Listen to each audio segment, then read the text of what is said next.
And we are so lucky to have brothers Jarrett and Jerome Pumphrey with us today to celebrate their new book, The Old Boat, which is a companion to The Old Truck, which was just recently announced as an Ezra Jack Keats honor book, which is wonderful and so well deserved. It's also a staff favorite at Wild Rumpus. So we're so excited to learn more about the writing and illustrating process, and to be able to see you all the way from Texas. So welcome, Jarrett and Jerome. Thanks for being here today. Thanks so much. Thank you. Yeah, it's our pleasure to be here and excited to be here to share our book with you. So, yeah, my name is Jarrett. And I'm Jerome. And as she said, we're brothers. And we are also authors and illustrators. This is our latest book, The Old Boat, which is a follow-up to The Old Truck. Yeah. So, this is the book we're going to share with you today. And what we thought we'd do is we'd read the book, share a little bit about what inspired the book, and then talk a bit about how we made the book. We both write and illustrate these books together. We both do both jobs. Mhm. So we're going to show you how we do that. We have a little demo of how we make art together that we want to show you. And then we're going to do an activity on how you can draw one of the critters out of this book. And we'll get more into that after we read the book. So let's start by reading, and then we'll go from there. All right. So hold on one sec. Oh, I'm sorry. I need to be able to share the screen. We can definitely we'll promote you to a host as soon as we can so that we can share that. Perfect. Just a moment, please.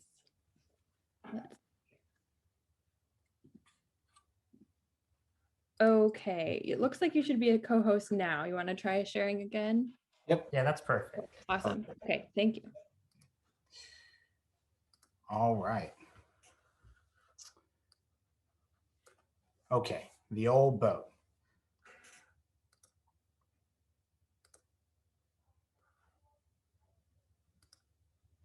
And the story actually starts here on this small island. Just a little background before we get started. This book was in large part inspired by trips we used to take with our grandmother to Galveston, Texas. We live in Texas. We're down in Texas. We're near Austin, Texas. We grew up in Houston, and our grandma would take us on these fishing trips to Galveston, and we just had the best time. We've got the fondest memories of learning how to catch crabs and catch fish, and we really gained an appreciation of the ocean and what a resource it is. And so we tried to pack that in here. So we have this little boy and his grandma, and you can see they're getting ready to go in their old boat to go fishing. The Old Boat. One other thing, this is the sort of book that you really want to take your time with, and you want to look at the illustrations. You want to see what changes from page to page. We're going to do our best here to read the book and give you a moment to look and see. But just a tip, just look at the island, look at its relationship to the boat, and just see what changes there. That might help get some of the story that's being told here. All right. Off a small island, an old boat rode the tide.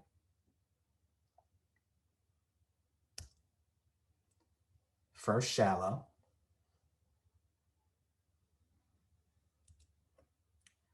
then deep,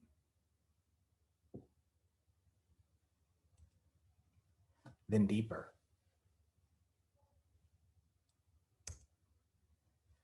The old boat caught wants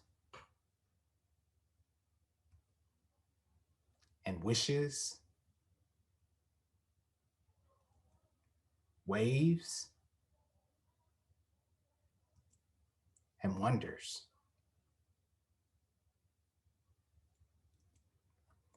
But the old boat rode farther and farther. Far from home, the old boat was cold and lonely and lost.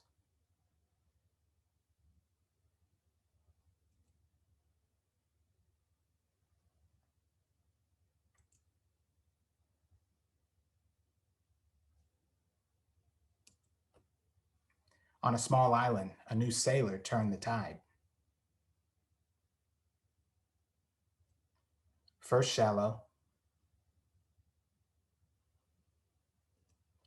then deep,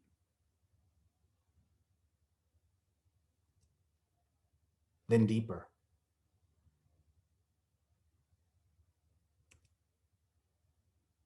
It's all cleaned up. Off a small island, an old boat was home.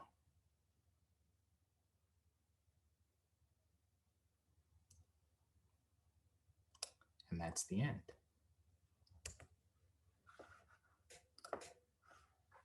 So that's the old boat.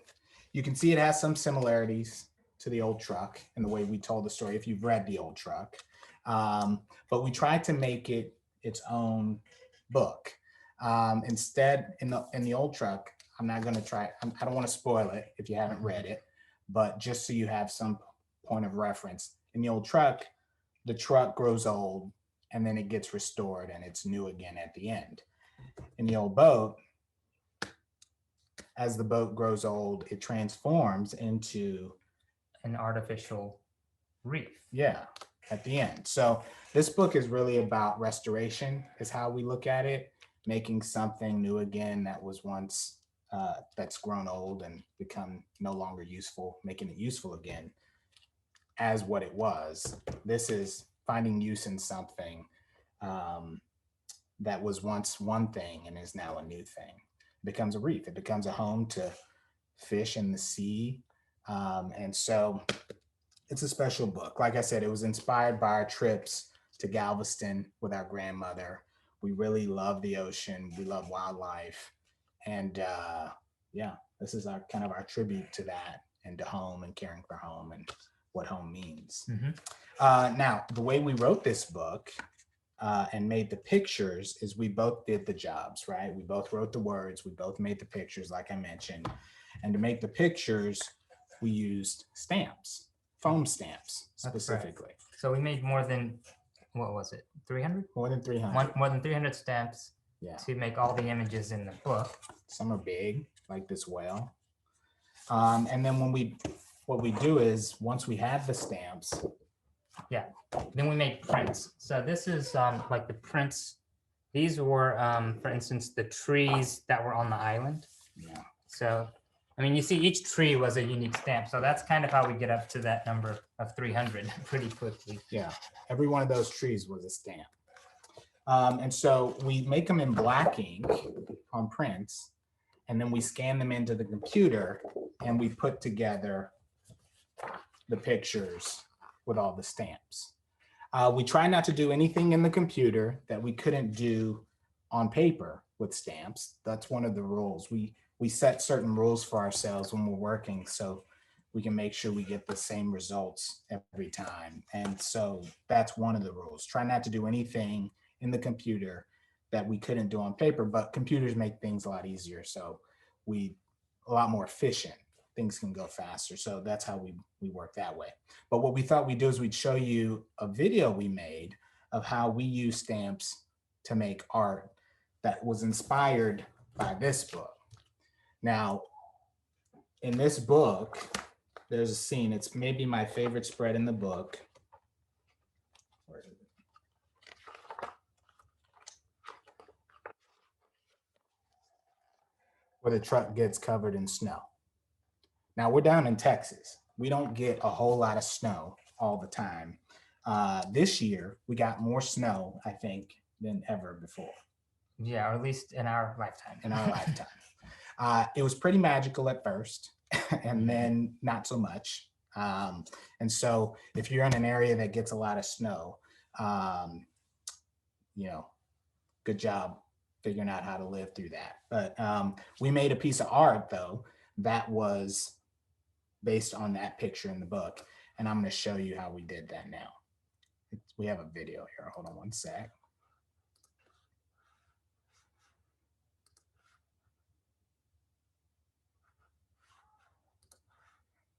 All right. Here we go.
All right. Hope you guys enjoyed that. So that is kind of an example of one, how we work together. You may have seen, our hands were swapping in and out there. Jerome does some parts, and then I do some parts. But that's also how we just generally make art with stamps. And so what we thought we'd do now is show you how you can make some art with stamps. And We should say, if you don't have the supplies, yeah, at least we'll show how I draw the crab, yeah, or how we draw the crabs in this book, and you can.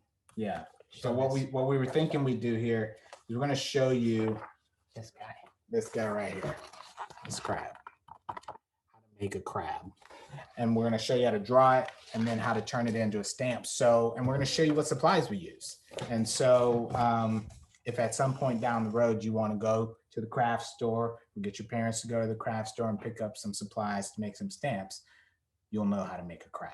All right, so let's switch cameras here.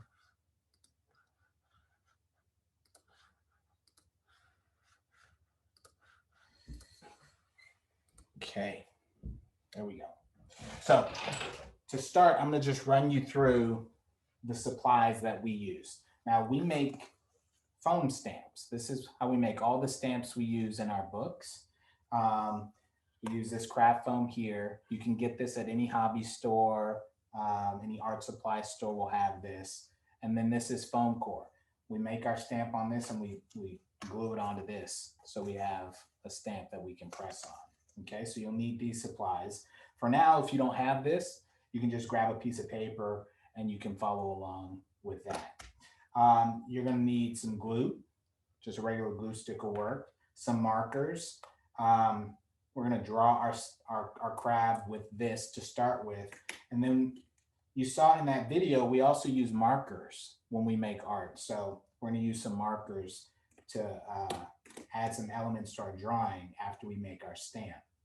You're gonna need a tool that has a pokey end on it. That can be a toothpick, it can be a paper clip, anything, you know, that you can just poke and make holes with. That's what you need something with. And then you're gonna need a tool to cut with.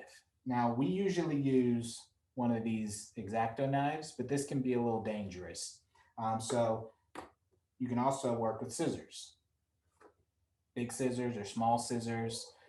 Sometimes it helps to have small scissors for some things, but we're going to show you how to do this. And if you're not comfortable using scissors, then just ask a grown-up for some help. And then we're going to make our crab red. So we have red ink. You can use red paint if you don't have red ink. You can also use ketchup. We use mustard and ketchup sometimes. You can use that. Anything that's wet that'll leave a color, that's what you want to use. All right. So first step is to draw our stamp. I'm going to turn it over to Jerome for that. Okay, great. So, so I'll show you. This is how we draw do the crabs in this book. Okay, so first thing, and it's just simple shapes that we're going to do. So the first shape is an eye shape for the body, and that's what I call it. Jarrett calls it a football shape sometimes. Yeah. So it looks like this. Okay, so that gives us the body. And then for the claws, we're going to do 2 more eye shapes or footballs, but on the side and a little bit smaller. So it'll look like this. And then on the other side, we'll draw the same thing.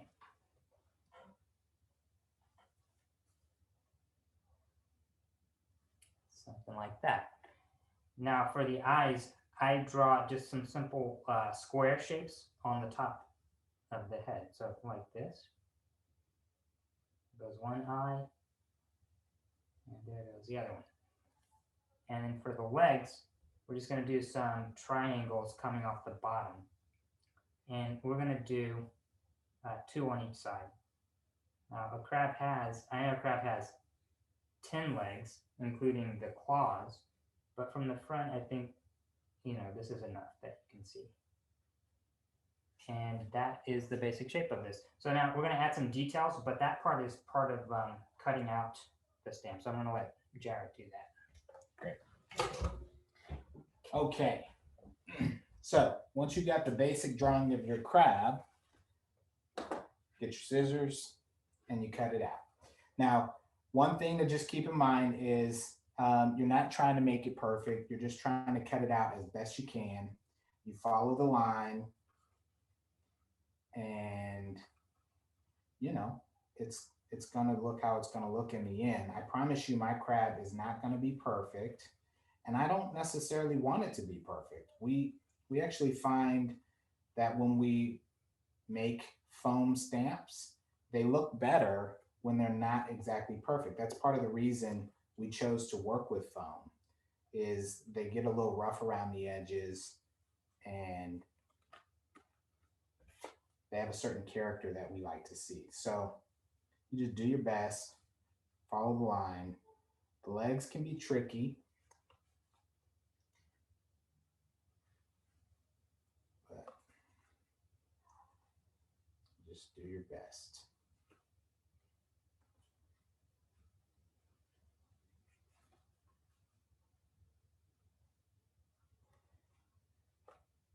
Almost there.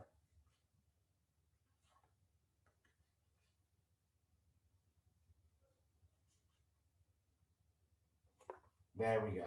Ta-da. Okay, that's our crab. It's not perfect, but it's good enough. So once you have it, you get your foam core, and we're going to build our stamp.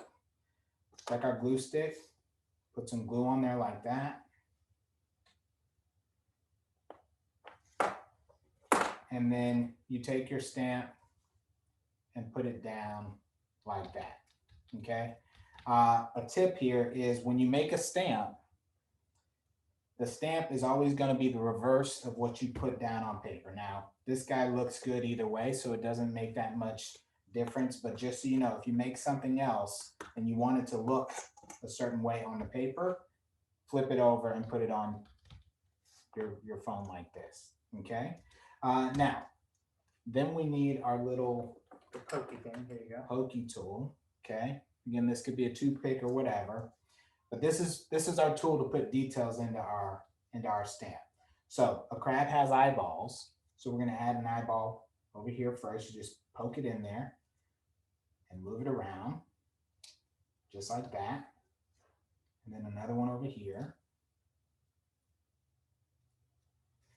There you go, 2 eyeballs. Those will look a little bigger than that you'll see on the paper. And then the next step is, these are claws, and claws open, okay? And they have this kind of shape. It's a zigzag shape, okay? So we want to put that shape in there with our tool. So you start here, you just go up, down, up, down, up, down, like that. And we're going to do it over here. I like to flip mine over because it's easier for me to move this way. So then I start up here and I go down, up, down, up, down, up, like that, okay? So I've got 2 claws, and that's my stamp done. So the next step is to make a print with my stamp. So get a piece of paper, get your ink, and then you just put this on the ink, or you put it in your paint or your ketchup, whatever you have. And you just want a light coating of ink on your stamp, okay? Just press on the stamp on the ink pad. There you go. You want to make sure you have it covered. And you see it didn't get down in the zigzags or in the eyeballs. Now, you might get some ink up here on the white part. That's no big deal if that happens. You can try not to get that by just pressing on the stamp. I didn't do a great job, but it doesn't matter. So you take it like this and just push it down evenly, and just try to press on where the crab is underneath. Like, I don't want to press up there because I don't want that ink on my paper. So I'm going to stay clear of that and just kind of poke with my fingers on here where I think the crab is. And then I take it off, and ta-da. Perfect. There's crab, okay? But our drawing's not done. We're gonna add some other details. I'll let Jerome do that. Okay, cool. So I think we decided we're gonna put this crab on the beach. And so I'm gonna use these colored markers. So the beach that we drew in our book, it's yellow. So we're gonna use a yellow marker. And I'm just gonna draw a mound of sand that this crab is on. Just like this here.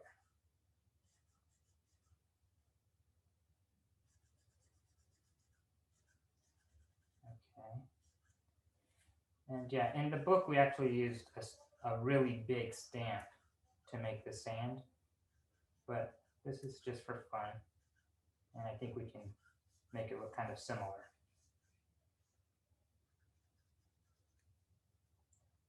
Okay. So I think that will work. So we've got the crab standing on some sand. And then I'll use a green marker to add plants. Now, we did draw the plants in the book with a marker, so some of them. And some of these smaller plants that look like this, or grass. I think that'll do it. There we go. And that's our picture. Awesome.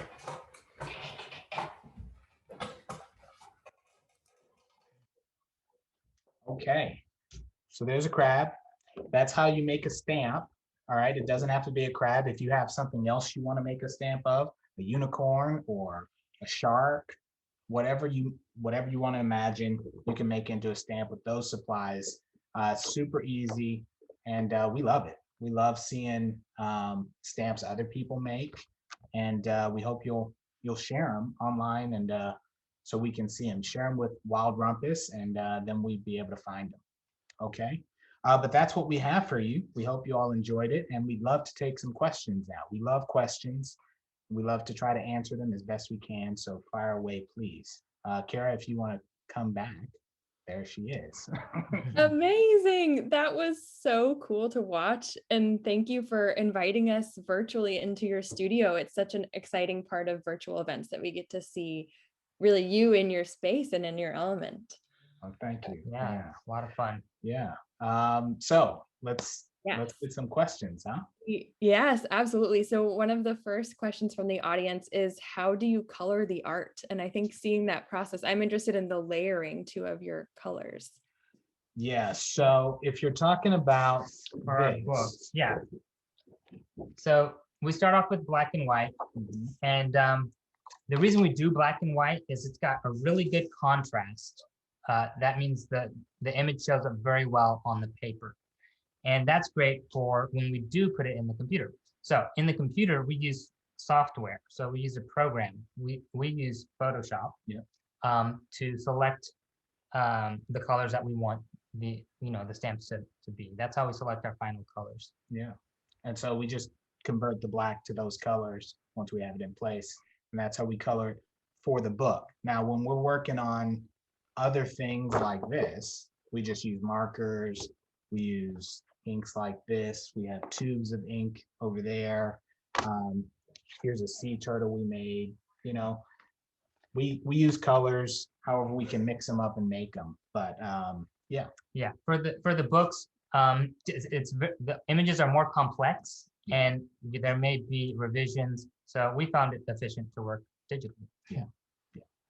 Cool. That's interesting to know that it's a different process for the books and for your other art. And as kind of a follow-up, there's another audience question asking if you can talk more about using foods for color and how do you keep it from spoiling? Right. That's a Yeah. Jarrett. Yeah. So so we don't use a lot of food for color, but foods, you do have these foods that have these vibrant colors. And so we were making a chicken how to make a chicken stamp. In the middle of lockdown, when a lot of stores were not available to some people. Yeah. And so we had to think of ways to give them alternatives for paint and ink, and mustard just, I had a thing of mustard in the refrigerator, and so it just made sense. And so now it's, now we have a red crab. And so I think about, what's red in the fridge, and ketchup. I've got plenty of ketchup. It's a whole nother layer to the creative process. Yes. And a question from William: as brothers, do you ever argue about the books or what books to create? So maybe not about what books to create, but when we're working on the books, sometimes we each have our own ideas of what direction something can go. And that's on the words and on pictures. I think we run into that. Yeah. And how do we handle that?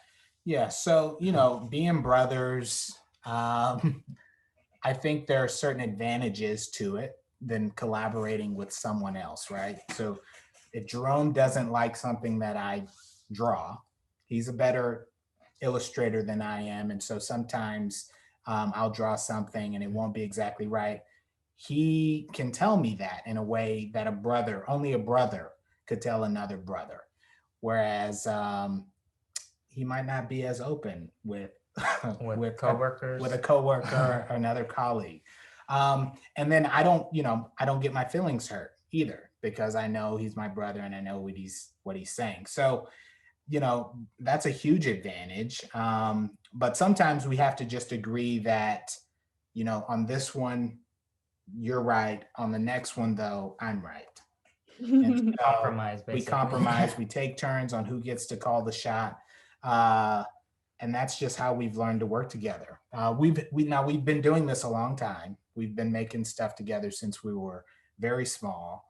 And so we do have an idea of what each other, what our strengths are. And so if I'm good at something, then Jerome will usually defer to me on that. If he's good at something and I know he's better at it than me, then I'll let him have the say.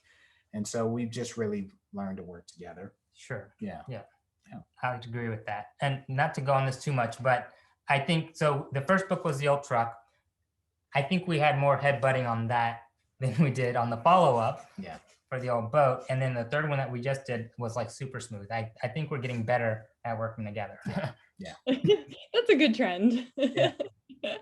And relatedly, someone also asked, do you work together in the studio? Like, do you work at the exact same time, or do you kind of tap in, tap out, and flip back and forth regularly? What does that process look like? So we're usually always together when we work. We're currently at my house and we work here usually when we collaborate. Jerome is also working on some projects on his own.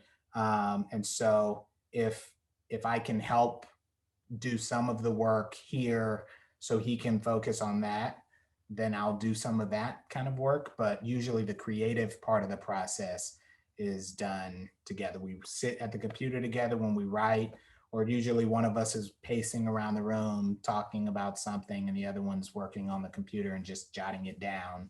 Or we're both, making stamps and making prints. It's very, very much collaborative. And yeah, especially when we get to making final artwork. Yeah. That's like, it's not going to get done by one of us. So we're both here handing off and in the same place. Yeah. Nice. That's so cool. And I loved that you mentioned one of your favorite spreads from The Old Truck, and that it's the snowy scene. I love that one too.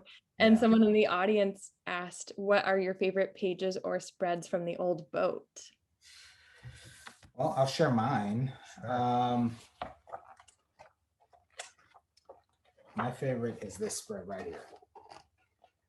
I just love it. I love, it's the biggest animal in the book, and in all the spreads before it, we've been seeing all these little things, and then you turn here and the first time I looked at it after we made it, I was like, wow, that, I hope the reader feels like, whoa, when they read that, when they turn to that page, because that's hopefully, that's how I feel about it. Yeah, I really like that one. One thing you could also share about it is it's a sunset sky being pink. And we only did that twice in the book. Once when it's the last time that you're seeing the grandmother, and the last time you see the young man as a fisherman. So that's those are meaningful spreads. Yeah. But what I think would be a cool spread, one of my favorite ones, is this one. I just like the way it looks. It's really dynamic. It's really cool. We had fun making those. What are the marlins? Marlins. Yeah, that one is so dynamic. I love that. Yeah. And thank you for kind of priming us as an audience to pay attention to the changes that happen in the book. And William in the chat just said that they noticed how the little boy got older, like the boat. Could you talk a little bit more about all of the all the different arcs and all the different changes that go gradually throughout the book? Sure. So one that's cool. Would you want to share how the island gets populated? Yeah. Okay. So, this is the very first time we see the full island, and you can see that it's mostly trees, very few houses. And so, as the story progresses, this is the same place, not many houses there, but then, you get more houses. And so more population, and as more population happens, we see more trash ends up in the water. Every spread here, the boy and his grandma also get a little older. And, they move out further and further away from the island. And every time they move away, they see more. It's clear up here, but you see they're right here next to the island. Lots of fish in the sea. Then they have to move away because the fish are moving away. Yeah. And if you go out further towards the middle, This was really fun to depict. It's almost like a flip book, how the island gets smaller Yeah. and smaller as they go out. Mhm. And that was, that was really cool to figure out and illustrate. So that's showing, motion and distance with the boat staying in the same place. Yeah. That was fun. Yeah, and it's just, we try to put a lot of different elements, a lot of layers in the book. So even the youngest reader can read this and get something out of it. Older readers can read it and maybe get something deeper out of it. And so, you just, hopefully it's the kind of book you want to sit with a couple times at least, read it over and over again and see what new thing you spot, what new story element you find. Mm-hmm. Yeah. I definitely see that. I've from my multiple readings of The Old Truck, that was definitely the case. Right. And I'm also wondering about because it's your books aren't written in first person and there's not necessarily dialogue, but you have your characters there depicted in the illustration. So I'm wondering how you as the creators think about your characters or what you would want your readers to be noticing about them.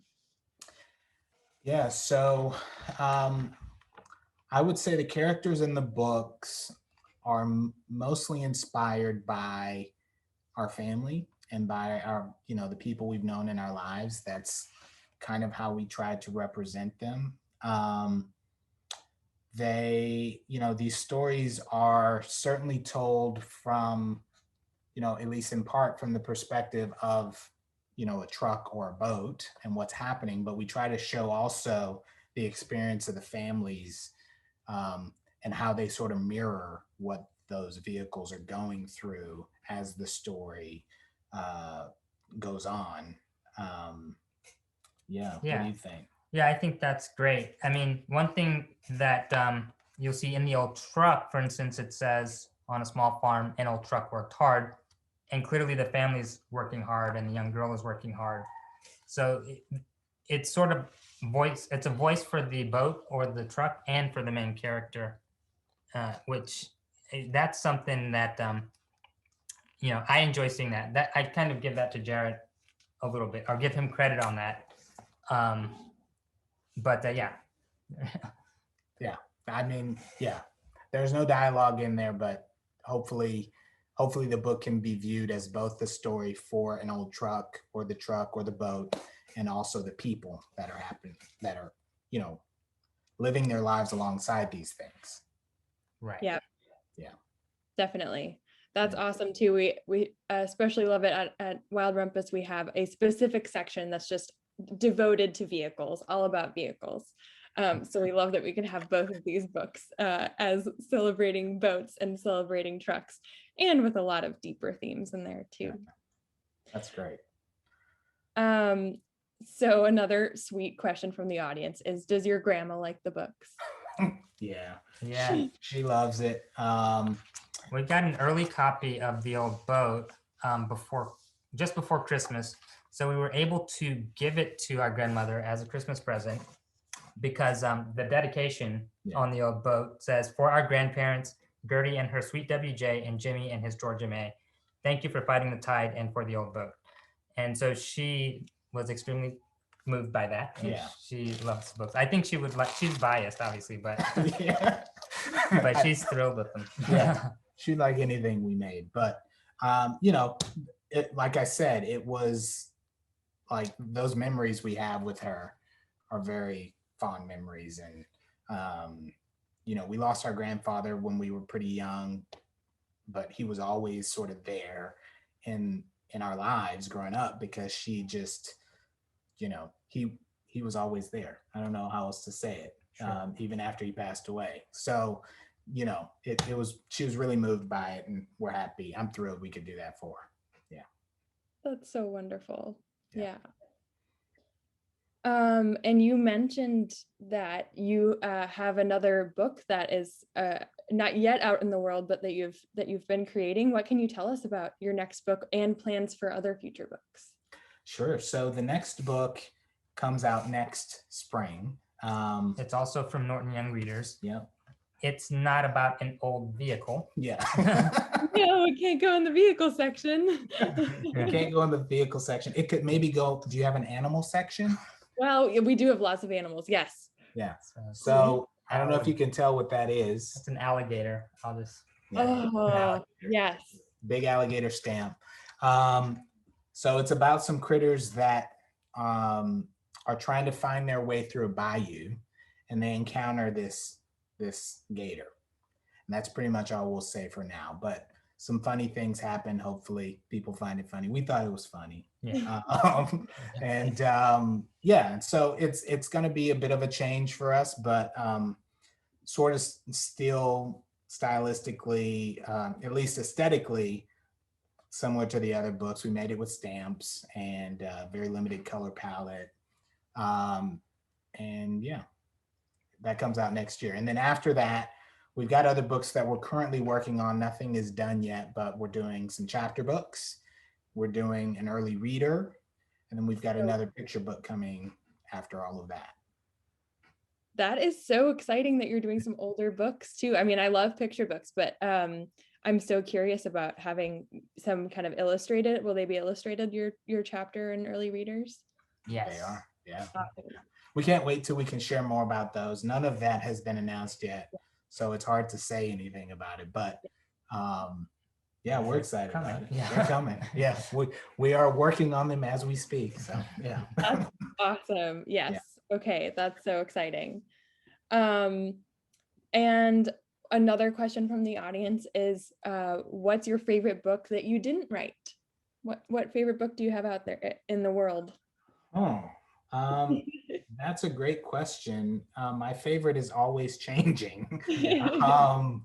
If we wanted to talk about classic books that have sort of left an impression and made an impact on our work, The Snowy Day from Ezra Jack Keats is probably my pick. That one really stuck with me, and it found its way into the old truck. The bedroom scene there is a tribute to The Snowy Day. So that book means a lot to me. Yeah, and for me, classic favorite would be Where the Wild Things Are by Maurice Sendak. It's gonna always be a favorite. Yeah. Yeah. More recently, I could say, I felt like in the last year, a favorite was I Talk Like a River by Jordan Scott and Sydney Smith. Yeah. And so very moving. That one was very special. Polar Bear in the Snow by Mac Barnett and Sean Harris. That's another one that, it's so much in alignment with our sensibilities of how stories should be told that it was a big hit for us. We love that book. Yes. Yeah. Definitely. Those are great choices. I love that. As you can tell, we like Where the Wild Things Are also. Wonderful. Well, and can you tell us, we just have a little bit of time left, but can you tell us, did you know that you were going to become illustrators or writers of books for young readers, or was this more of a surprise for you in your profession? So it's something we've always wanted to do. We actually were lucky enough to go to a school where we could, even though I'm older than Jerome and we were in different grades and different classes, the teachers there encouraged us to work together on projects. So we learned to collaborate, on real stories, real projects at a really young age. And that carried through into our teenage years. Mm-hmm. When Jerome came home from the bookstore with a big stack of books on how to get a book published. And we just, it was on him. I'll give him credit for the first idea to write a children's book. And then we did it. We made a children's book. We tried we wanted to illustrate that book also. So we made what's called a dummy book, which is just sort of a mocked up version of the book. And we sent that out. This was 20 plus years ago. We sent that book out into the world, and we had a publisher pick it up. They decided to have someone else illustrate it. So we didn't get to illustrate that book, but they did publish it. And that was our first published book when we were teenagers. We were thrilled. We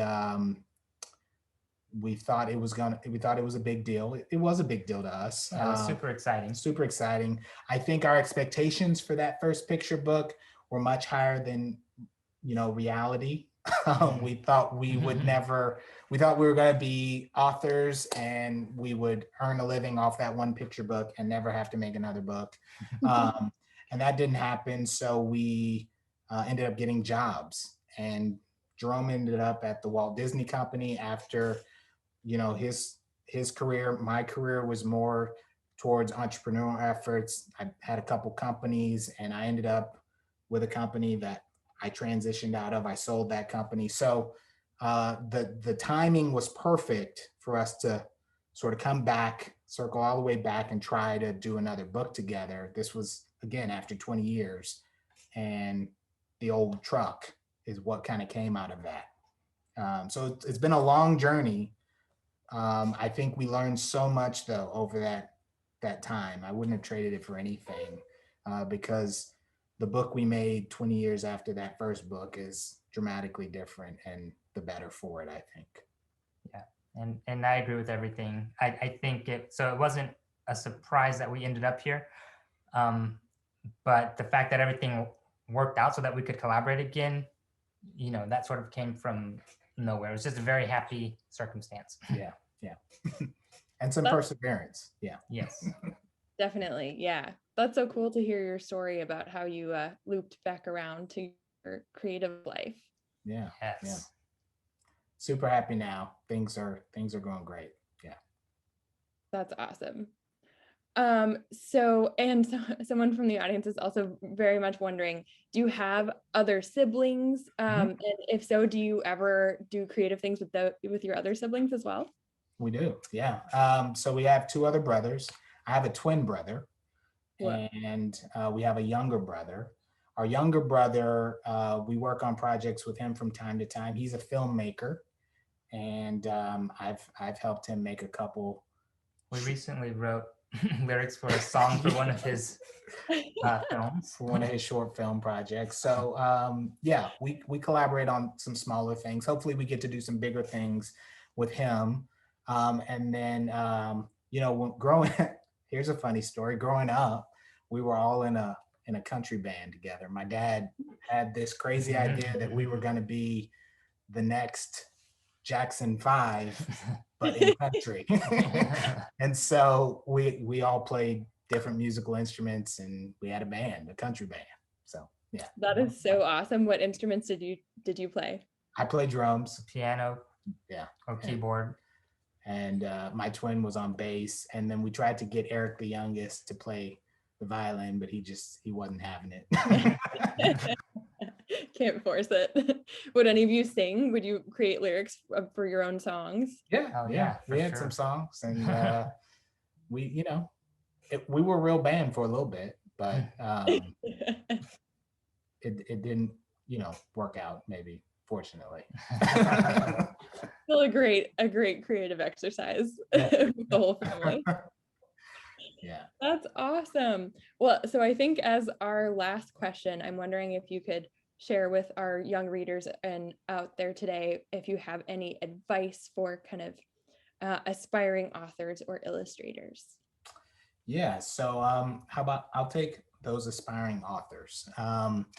I think the most important thing for an author or anyone who wants to write stories is to read stories. Just read as much as you can, because you learn what you like and what you don't like. And I think that's just as important, to read books or stories or whatever you want to read, but find those books that you don't like and understand why you don't like them.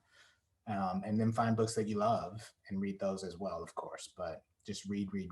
We read a lot. We love books. And that's the best way to become a writer. Yes, I totally agree with that. And then I will say also, as for illustration, just draw all the time, daily, or as much as you can, as much as you're passionate about it, do it, because you get better and better. I'm finding that I'm getting better, from book to book to book, so that would be my advice. Yeah, lots of practice. That's awesome. Yeah. Well, thank you so much for joining us today. That was an absolute delight to have you both here and to see more about your process. Yeah, thanks so Thanks much for having us. and Thanks to everyone who, for the awesome questions. yeah, and for tuning in and joining us. It's such a pleasure to do this and share our work. And so thank you. Yeah. Absolutely. Thank you so much for sharing your time with us. And we really hope that someday you get to visit us in Minneapolis. We would love to welcome you. You can see our chicken will probably be happy to meet the creators of all your little chicken stamps. Yeah. That'd be great.